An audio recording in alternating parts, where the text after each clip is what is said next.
ভারত থেকে হু হু করে আসছে পানি, সেই সঙ্গে যুক্ত হয়েছে বৃষ্টি, যাতে প্রতিনিয়ত বাড়ছে কুমিল্লার গোমতী নদীর পানি। ঝুঁকিতে রয়েছে দুই পাশের বাঁধ, তলিয়ে গেছে নদী তীরবর্তী বেশিরভাগ চরাঞ্চল সহ ১৪ গ্রাম ও লাঙ্গলকোট উপজেলা, যাতে পানিবন্দী হয়ে পড়েছে অর্ধ লাখ মানুষ।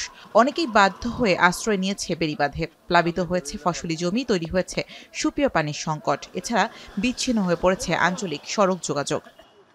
রাতে ৯টা-১০টার দিকে পানিটা ওভার বাইরে গেছে। ঘরেতে কিছুই বার করে আনতে পারি নাই আমরা। মাল সামান সব নষ্ট হয়ে গেছে। এখন যে খালি নিজে জানটা নিয়ে অন্য একটা বসবাস দিয়ে অন্য একটা বাড়িতে থাকে। গত ৩০ বছরের গুমতে এত পানি দেখিনি। ভারী বৃষ্টি আর ভারতের ত্রিপুরা রাজ্যে উজান থেকে নেমে আসা পাহাড়ি ঢলে বন্যার ভয়াবহ রূপ দেখছে ব্রাহ্মণবাড়িয়ার মানুষ। আখাউড়া উপজেলার সীমান্তবর্তী এলাকাগুলো প্লাবিত হয়ে বন্যা পরিস্থিতি তৈরি হয়েছে। তলিয়ে গেছে ব্রাহ্মণবাড়িয়ার স্থল বন্দরও। বন্দরের সড়ক পানিতে তলিয়ে যাওয়ায় ব্যাহত হচ্ছে পণ্য আমদানি রপ্তানি কার্যক্রম। ইমিগ্রেশন ভবনে উঠেছে হাঁটু পানি, এতে বন্ধ রয়েছে যাত্রী পারাপার। সামনগর দিকে তল গেছে ইন্ডিয়ার পানি, ভিড় তো হতে গেছে। আমরা বুঝকুনি এবং জমি জামার উপর এইদিকে করছি, এটা চলে গেছে। আমি আমার ছেলে মেয়ে ৯ জন লইয়া বাড়ি সারা হইয়া স্কুলে আইয়া অবস্থান করছি। বর্তমানের অবস্থা খুবই খারাপ। রাত্রি মনিতেছে আরো বিপর্যয় লক্ষ্য করা যাইতেছে চারদিকে।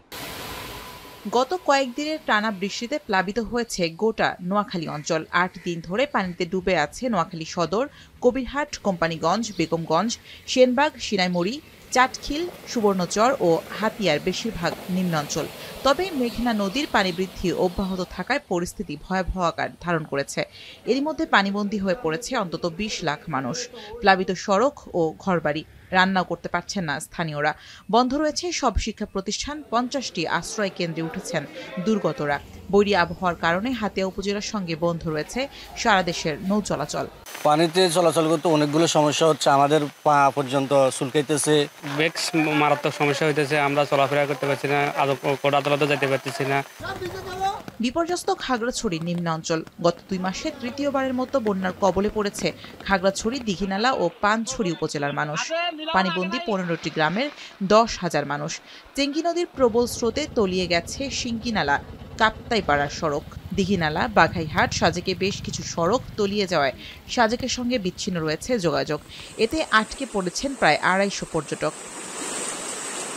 সাতক্ষীরায় অতিবৃষ্টিতে সৃষ্ট জলাবদ্ধতায় বিপর্যস্ত জনজীবন। ডুবে গেছে সাতক্ষীরা পৌরসভা, ইটাগাছা, পশ্চিমপাড়া, সুলতানপুর সহ বেশ কিছু এলাকা। স্থানীয়রা বলছেন, গত কয়েক বছরের বর্ষা মৌসুমে ৩ মাসের বেশি সময় ধরে জলাবদ্ধতা থাকলেও নেওয়া হয়নি কার্যকর কোনো পদক্ষেপ।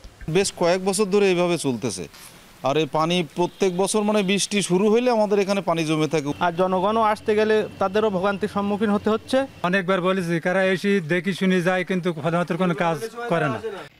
উজান থেকে নেমে আসা ঢলের পানিতে মৌলভীবাজারের সবকটি নদীর পানি বিপদসীমার ওপর দিয়ে প্রবাহিত হচ্ছে।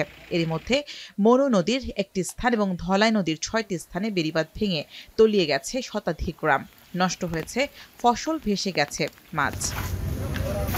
এদিকে আগামী ৩ দিনের মধ্যে বন্যা পরিস্থিতির উন্নতি হবে বলে জানিয়েছে বন্যা পূর্বাভাস ও সতর্কীকরণ কেন্দ্র।